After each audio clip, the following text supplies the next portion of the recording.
Hi, welcome to SIMS. Today's sum. The rainfall recorded on a certain day was 5 centimeters. Find the volume of water that fell on 2 hectare field.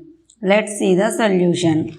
Find of area of field is equal to 2 hectare. 2 hectare means 20,000 meters square. Rainfall is equal to 5 centimeters is already given. So 5 centimeters to change the meters, then divide with 100. So 0.05 meters. Therefore, volume of rainfall is equal to area of field into height of rainfall. So area of field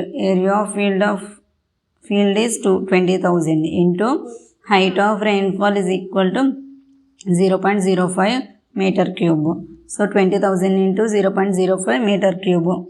That is here to simplify 20,000 into 5 by 0.05, that means 100. So 2 zeros will be cancelled. 5 into 200. 5 200s 1000. So 1000 meter cube. This is the solution. Thanks for watching this video. Please subscribe.